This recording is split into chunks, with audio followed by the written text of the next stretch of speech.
Hi, my name is Ralph Eggleston, and I'm the production designer on Finding Nemo. My role was to work with a team of artists to provide a visual style for the film with the backgrounds and the characters.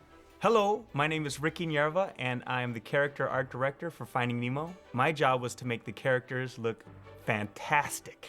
Hi, my name is Robin Cooper, and I was the shading art director on Finding Nemo. And my job is to make Ricky's characters look even better by addressing the surface qualities of those wonderful characters, and also the surface qualities of all other items in the film. We're going to sit back and look at some artwork from the pre-production of Finding Nemo. What's really fun about it is everybody has a different take on the same subject, and it's just great to kind of inspire people, especially the director, so that he can begin making decisions on what he really wants. What we're going to be looking at first is what we call the prologue, and it's the opening of the film, and it kind of sets up Father's dilemma. He's there with Mother, and they're looking at the eggs right before a barracuda attacks. This is an image of the barracuda, and if you look closely, you can see Mother's tail hanging out of his mouth.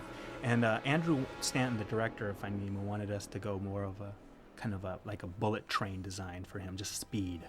This is a painting actually trying to design or define what kind of metallic highlight we'd have on the barracuda itself, and what kind of the shape of the scales and the shape of the chevrons and that sort of thing. This was a piece that just helped us define the kind of fanciful nature of the world of the reef. And the coral reef is so beautiful, but there's so much there. We had to find a way of organizing it and simplifying it and paring it down and choosing. This was a piece that was done exploring the translucency, or what we call transblurency, of the anemone tendrils. And just how translucent we'd want it to be. We wanted it to seem inviting and not like he's living in a bunch of water balloons. This is a development piece of Father, Mother, and Nemo, and this is very, very, very early on, even before Nemo has his lucky fin. It's his father looking out on the world, something he doesn't really enjoy much of anymore because of what happened to him in the past. This is one of my favorite pre-production. The beauty of all these images is that the light is just so incredible. This is a great pastel of Pearl. Flapjack octopus. Flapjack octopus. In her actual flapjack octopus color, which of course she didn't turn out to be. Oh, they have some pink More of ones. a pink. They have pink ones. No, they don't. Yes, they do. No, they don't. Yes, they do. Ours does. Here's a great picture of early Dory capturing her nuttiness in this piece. Her wacky nature. Wacky wackiness. This one piece, Andrew knew that this was our character Dory. One of the cool things about the character is the eyes, and I don't know if it's this drawing so much as it is about the eyes and the depth that I was able to get in the eyes that are really based on Ellen DeGeneres' face and her eyes. She's got such beautiful blue eyes and such deep shadows in her eyes. Bruce Chum and Anchor, the three sharks in our film. Yep. And Andrew and Ralph really wanted to go for a scary, scary look. He just kept giving us the direction of just go scary as possible. This scene was always in the movie, although they were playing volleyball with the mines originally. This drawing kind of set the tone for this entire scene, the entire sequence in the film, in terms of the set.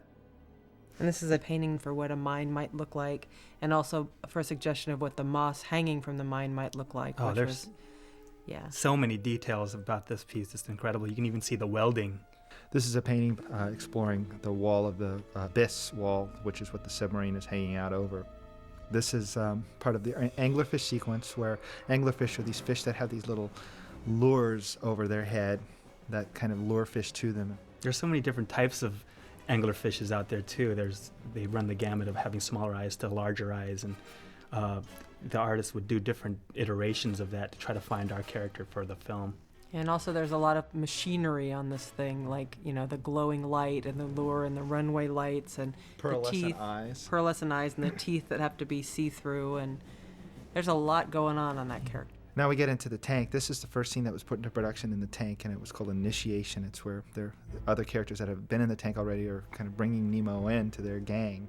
The dramatic coloring, the orange color of the volcano really did kick back some of the colors on the characters.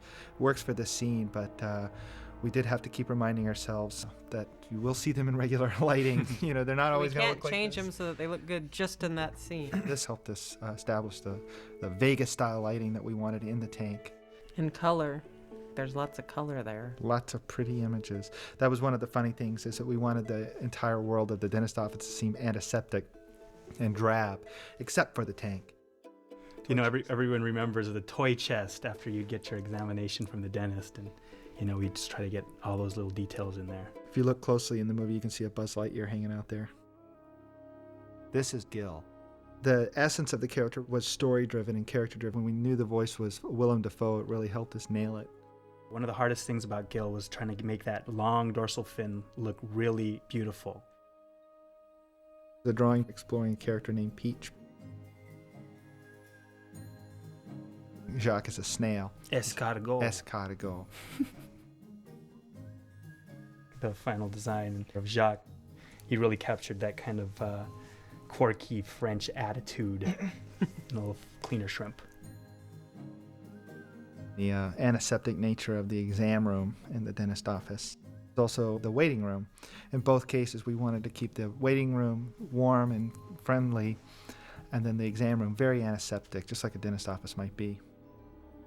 What we call the trench. A little squishy.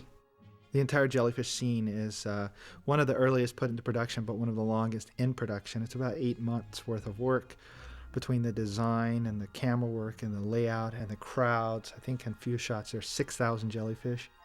This really captured the glow, the pink glow that these deadly creatures. Yeah, Andrew wanted it to look like a wedding tent. The idea here has always been for Andrew that it's this very beautiful, diaphanous looking thing that's deadly. Oh, this is a beautiful piece of all the different pelican variants, and great job of making them all look different, have different personalities. This is Gerald, Nigel's best friend. Supposed to be a little bit fatter and a little bit more scruffy. Originally wanted a 6-pack of plastic on his leg. on his leg. And this is Nigel, early piece. A little bit dirtier of Doc's, a little bit more older and traditional. We ended up going with something else slightly more modern. There was an entire scene in the movie where Nemo was going down the toilet and through the sewage treatment plant as the water was being cleaned and then dispersed into the ocean. This scene got cut very, very far back. These are some sequence pastels showing the lighting and color for the water at the outflow pipe. This crab is being fed to the seagulls by Dory. The fishing net, and very WPA style. What we tried to do with the lighting and the color here is tone everything really far down because we like the black and white effect. Although we didn't want to go completely black and white, we're striving to achieve a feeling of black and white without entirely going black and white. We were able to make the world be very high contrast and dark, with darks and lights without a lot of color, so that Father Nemo and Dory really pop out from this crowd of fish and all of the activity going on here. So this is just a selection of artwork from a lot more that was done. It kind of provided the director with a vision of the style of the film. This was really just a starting place, and the film grew from here. So if you'd like to see more of the artwork That was done for Nemo. You can go to the galleries and poke around on your own. Mm-hmm. Well, thank you guys for all your help. Thanks, Ralph. Oh, and I've loved working with you guys on this film, and I just wanted to say thank you very much. So here's that $20 then. Okay. All right. I'm going to my trailer.